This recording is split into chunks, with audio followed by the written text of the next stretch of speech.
Hello everyone, welcome to Amit CBSE academy. और आज की क्लास में हम डिस्कस करने वाले हैं R S. Agarwal class 10 math exercise 2A से क्वेश्चन नंबर 1 और क्वेश्चन नंबर 2 को डिस्कस करेंगे।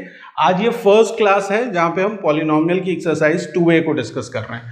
देखिए, जो पहले एक्सरसाइज 2A के जो क्वेश्चन नंबर 1 और क्वेश्चन नंबर 2 है, उसमें जो इंस्ट्रक्शन गिवन है वो क्या है कि find the zeros of the following quadratic polynomial.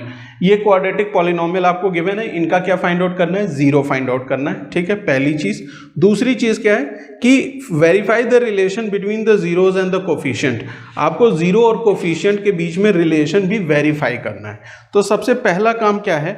सबसे पहला काम हमारा है कि हमें फाइंड आउट करना होगा इस क्वाड्रेटिक पॉलिनोमियल का क्या?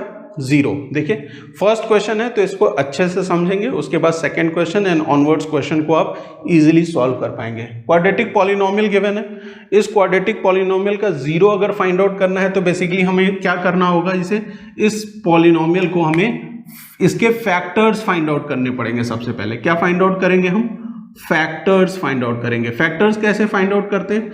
मिडिल टर्म को स्प्लिट करेंगे, है ना। मिडिल टर्म को यहाँ पे स्प्लिट करेंगे। मिडिल टर्म क्या है? प्लस 3x है, प्लस 3x। अगर आप 1 मिनट के लिए भूल जाएं कि यहाँ पे x है, छोड़ दीजिए x को, है ना, सिर्फ प्लस 3 पे कंसंट्रेट करिए। तो मिडिल टर्म को अगर स्प्लिट कर रहे हैं तो इस 3x को स्प्लिट करेंगे आप दो पार्ट में। ठीक है, दो पार्ट में 3x को स्प्लिट करेंगे। ऐसे स्प्लिट करेंगे कि ये जो दो नंबर्स होंगे उनका सम, ठीक है, दो नंबर्स है ना, तो दो चीजों की जरूरत पड़ती है ना। दो नंबर्स अगर हैं तो आपको दो चीजों की जरूरत पड़ेगी उन दोनों नंबर्स को फाइंड आउट करने के लिए, अदरवाइज आप हिट एंड ट्रायल से फाइंड आउट करेंगे।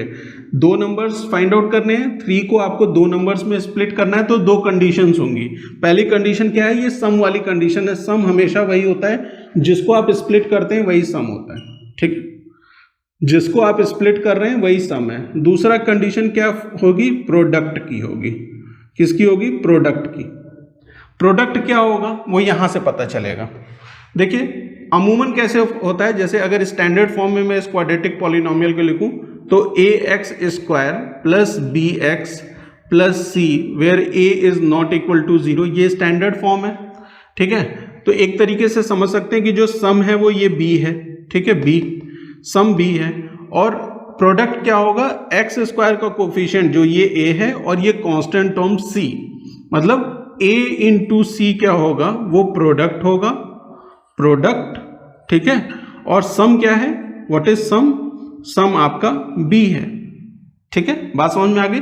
तो यहां पे अगर कोफिशिएंट बात करें x² की तो आप कहेंगे 1, कांस्टेंट टर्म की बात करें तो आप कहेंगे -10, तो 1 इंटू -10, 1 इंटू -10। मैं इतना डिटेल में क्यों बता रहा हूं? क्योंकि आप फर्स्ट क्वेश्चन को थोड़ा डिटेल में सॉल्व कर लीजिए, बाकी आप जल्दी जल्दी भी कर सकते हैं।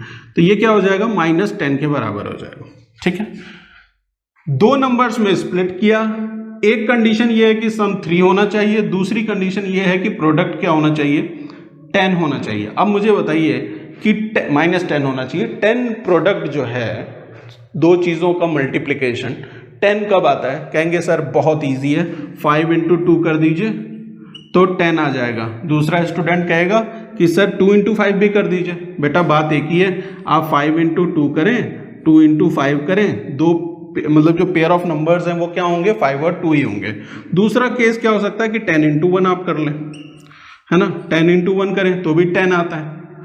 ठीक है, तो चाहे 10 और 1 को लीजिए, चाहे 1 और 10 को लीजिए, बात एक ही है। ठीक है, तो दो पेयर ऑफ नंबर्स हैं, इन दोनों का प्रोडक्ट क्या है? 10 है। अब कौन सा नंबर चूज करेंगे वो ये सम बताएगा। ठीक है, आपने कंडीशंस ले ली, अलग अलग कंडीशन आ गई, इस केस में भी 10 आ रहा है, इस केस में भी 10 आ रहा है, लेकिन कौन सा पेयर ऑफ नंबर्स आप लेंगे वो कौन बताएगा? वो ये सम बताएगा। सम क्या है? 3 है।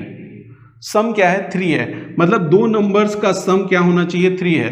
देखिए, 5 और 2 करेंगे तो 7 आता है, 10 प्लस 1 करेंगे तो 11 आता है। सम ज्यादा आ रहा है ना, सम यहाँ पे कम है। इसका मतलब क्या हो रहा होगा कि कोई एक नंबर नेगेटिव होगा, कोई एक नंबर क्या होगा? नेगेटिव होगा। तो देखिए, अगर मैं 5 में से 2 माइनस करता हूं तो मुझे 3 मिलता है, 10 में से 1 माइनस करता हूं तो मुझे 9 मिलता है ना। यहाँ पे मुझे 3 मिलेगा और यहाँ पे क्या मिलेगा? मुझे 9 मिलेगा। यहाँ पे मुझे 3 मिला, 3 मेरे काम का है। इसका मतलब कि 5 क्या होगा? पॉजिटिव होगा और 2 क्या होगा? नेगेटिव होगा। ठीक है, 5 पॉजिटिव है 2 नेगेटिव है, ये वाला केस मेरे किसी काम का नहीं है, तो मैंने उसे छोड़ दिया। मैंने 3 को स्प्लिट कर लिया 5 और -2 में। दोनों का प्रोडक्ट अगर मैं करूं तो मुझे -10 मिलेगा, कोई दिक्कत ही नहीं है। ठीक है, क्लियर, बात समझ में आ गई। अच्छा, आपने क्या किया, इस 3 को ब्रेक कर लिया, किस में, ये हटा देता हूं, इसकी जरूरत नहीं है। 3 को आपने ब्रेक कर लिया 5 और -2 में, तो आप लिखेंगे x² plus 5x minus 2x -10। ये -2x इधर ये और ये 5x इधर लेते तो भी कोई फर्क नहीं पड़ता, फैक्टर सेम आते हैं, है ना। तो इस कंफ्यूजन मत रहेगा कि कौन सा पहले लेना है कौन सा बाद में लेना है, ऐसा कुछ भी कोई दिक्कत नहीं है।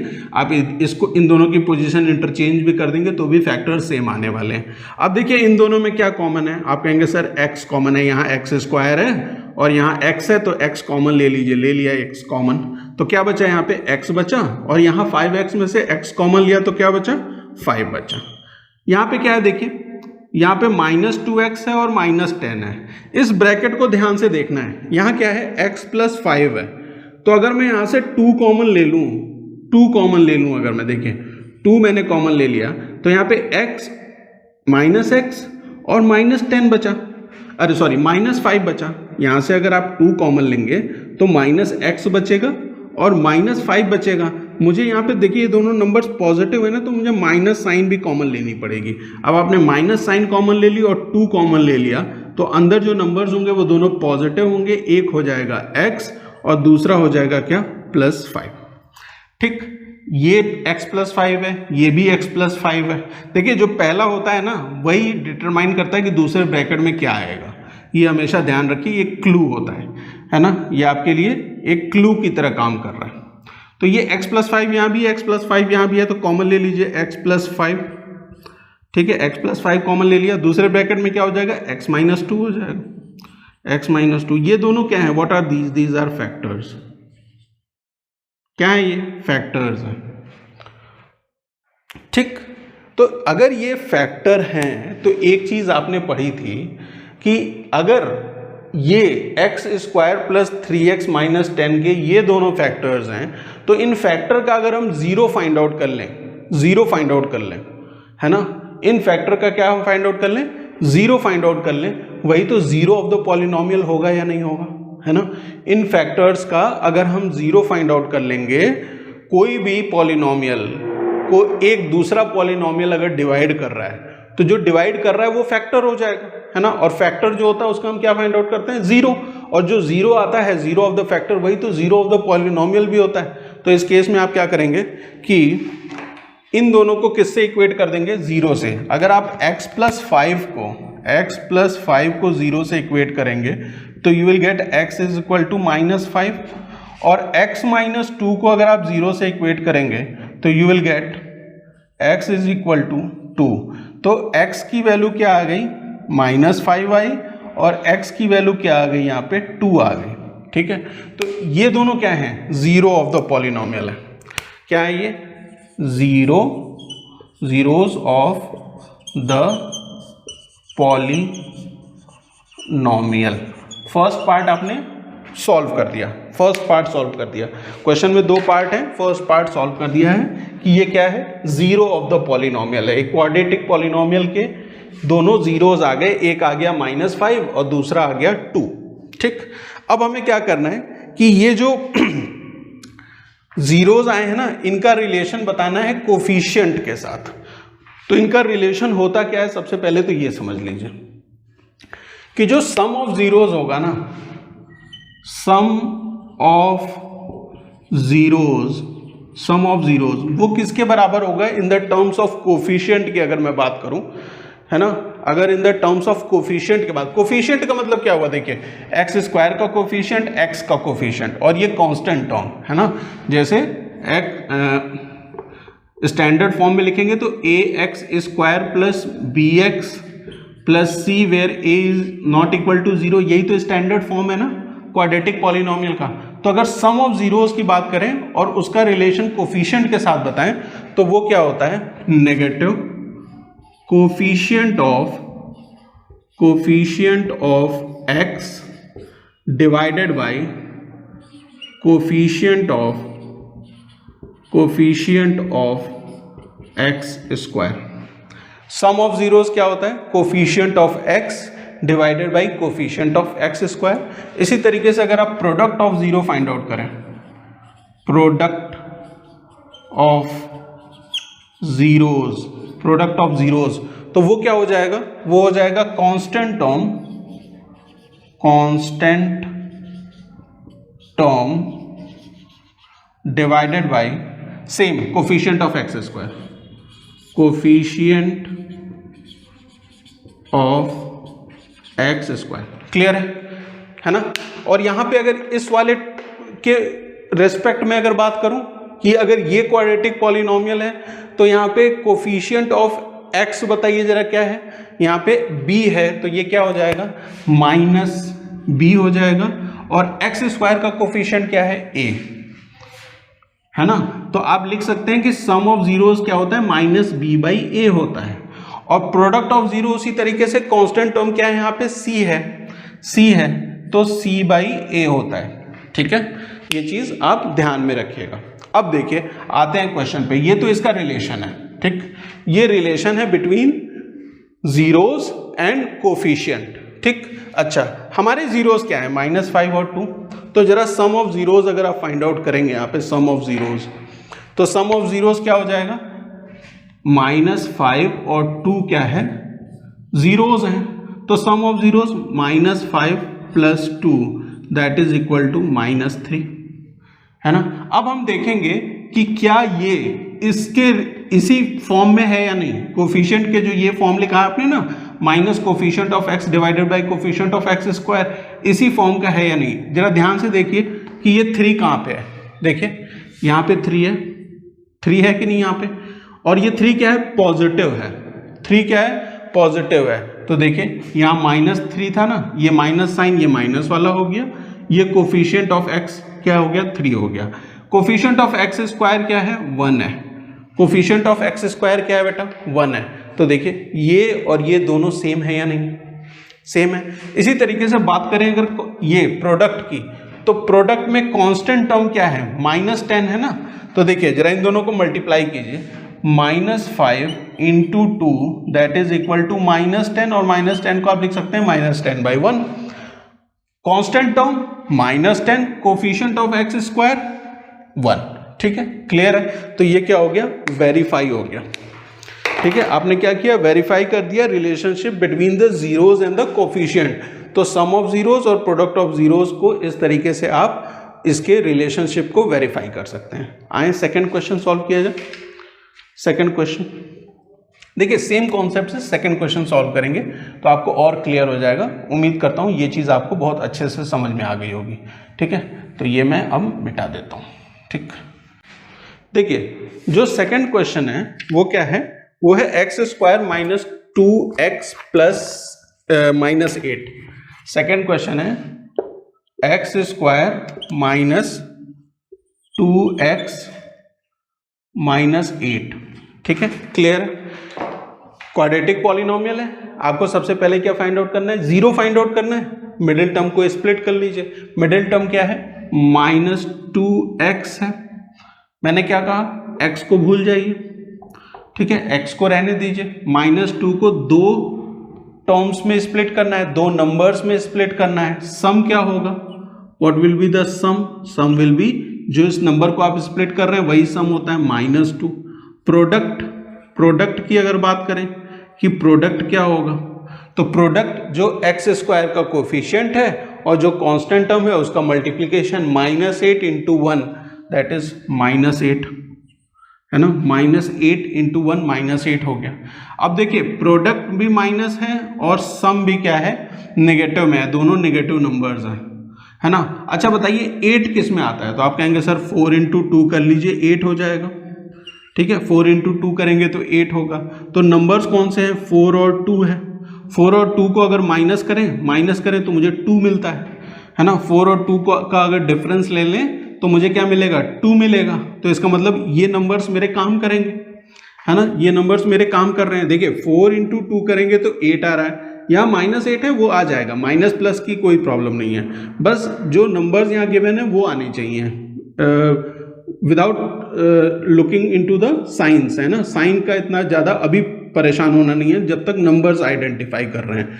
वो जब बाकी चीज़ें करेंगे तब आपको साइन की ज़रूरत पड़ेगी। अभी मैं साइन के चक्कर में नहीं पढ़ रहा हूँ, मैं सिर्फ किस चीज़ में हूँ कि प्रोडक्ट क्या आना चाहिए 8, तो 4 इंटू 2 8 होता है। दो नंबर्स पता चल गया मुझे 4 और 2, और इनको अगर मैं सब्सट्रैक्ट कर रहा हूँ तो मुझे 2 मिलता है, तो यहाँ भी 2 आ रहा है ना। अच्छा, अब देखिए सम क्या है, -2 है, तो बड़ा नंबर क्या होगा बेटा, नेगेटिव होगा। बड़ा नंबर क्या होगा, नेगेटिव होगा।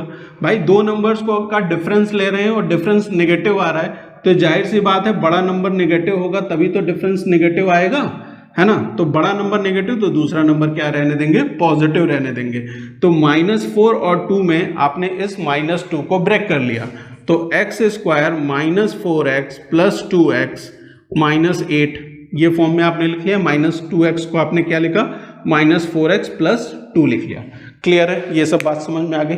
इसको हटा देता हूं, ठीक है। अच्छा, अब देखिए क्या कॉमन है इन दोनों टर्म्स में, जरा बताइए क्या कॉमन है, जल्दी से बताइए। आप कहेंगे सर x कॉमन है, तो x -4 आ गया। इन दोनों में क्या कॉमन है बताइए, यहाँ पे 2 है, यहाँ पे 8 है, तो 4 है। 4 साइन क्या लेंगे, साइन क्या कॉमन लेंगे, देखिए x -4 है, यहाँ पे अगर 4 कॉमन ले लेंगे, अरे सॉरी 2 कॉमन लेंगे ना। अगर यहाँ से मैं 2 कॉमन ले लूँ तो x -4 आ जाएगा, तो मैं पॉजिटिव साइन ही लूँगा, है ना। तो x -4 आ गया। क्लियर है, कोई दिक्कत नहीं। यहाँ भी x -4 कॉमन ले लीजिए, तो x -4 आ गया, और दूसरे ब्रैकेट में x + 2, ये दोनों के दोनों क्या हैं, फैक्टर्स हैं। क्या है ये, फैक्टर्स हैं। क्लियर, ये दोनों अगर फैक्टर्स हैं तो इन फैक्टर्स को 0 से इक्वेट कर दीजिए। x -4 को 0 से इक्वेट करेंगे, x की वैल्यू आ जाएगी 4। उसी तरीके से x + 2 को 0 से इक्वेट करेंगे तो x की वैल्यू आ जाएगी -2। और ये दोनों क्या है, व्हाट आर दीज, ये क्या है, जीरोज हैं। क्या है ये, जीरोज हैं। किसके जीरोज हैं, इस क्वाड्रेटिक पॉलिनोमियल जो आपको गिवन था उसके क्या हैं, जीरोज हैं। क्लियर है, बात समझ में आ गई। अच्छा, रिलेशन बताना है, सम जीरोज का कोफिशिएंट के साथ रिलेशन वेरीफाई करना है ना। तो सम ऑफ जीरोज जरा बताइए, x क्या है, 4 है, और x क्या है, -2 है। जीरोज क्या है, 4 और -2, तो 4 + -2, 4 - 2 दैट इज इक्वल टू 2। जरा 2 बताइए यहाँ पे कहाँ पे है, यहाँ बताइए 2 कहाँ पे है। तो आप कहेंगे सर x का कोफिशिएंट -2 है। x का कोफिशिएंट क्या है बेटा, -2, और यहाँ पे देखिए माइनस साइन ऑलरेडी है, माइनस साइन ऑलरेडी है, तो मैं इसे क्या लिख सकता हूँ, -2 लिख सकता हूँ। कोई दिक्कत, देखिए 2 को मैंने -2 लिख दिया। -2 क्या है, कोफिशिएंट ऑफ x है या नहीं है, और ये माइनस साइन कहाँ से आई, यहाँ से आ गई, divided by coefficient of x² क्या है यहाँ पे 1। तो -2/1 लिखने पे क्या 2 पे कोई फर्क पड़ रहा है, कोई फर्क नहीं पड़ रहा। तो ये क्या हो गया, रिलेशन वेरीफाई हो गया। प्रोडक्ट निकालना है तो 4 × -2, 4 × -2 करेंगे तो व्हाट यू विल गेट, -8 मिलेगा आपको। ठीक है, क्या मिलेगा, -8 मिलेगा। साफ से लिख देता हूँ, -8। ठीक है, 4 × -2 किया तो -8, -8 कहाँ है सर, यहाँ पे है -8। क्या है ये, कांस्टेंट टर्म है या नहीं, है ना। कोफिशिएंट ऑफ x² से डिवाइड कर दीजिए, 1 से डिवाइड कर दिया कोफिशिएंट ऑफ x²। क्या -8 आया था, उस पर कोई फर्क पड़ा, कोई फर्क नहीं पड़ा, रिलेशन वेरीफाई हो गया। तो ये थे क्वेश्चन नंबर 1 और 2, जहाँ पे हमने क्वाड्रेटिक पॉलिनोमियल को मिडिल टर्म स्प्लिट करके उसके जीरोज, पहले फैक्टर फाइंड आउट किया, फिर उसके जीरोज को फाइंड आउट किया, और इस रिलेशन का यूज करते हुए हमने सम ऑफ जीरोज और प्रोडक्ट ऑफ जीरोज, बेसिकली क्या मतलब हुआ, जीरोज और कोफिशिएंट के बीच में रिलेशन को वेरीफाई भी किया। मिलते हैं नेक्स्ट क्लास में, जहाँ पे हम डिस्कस करेंगे क्वेश्चन नंबर 3 और 4। Thank you for watching.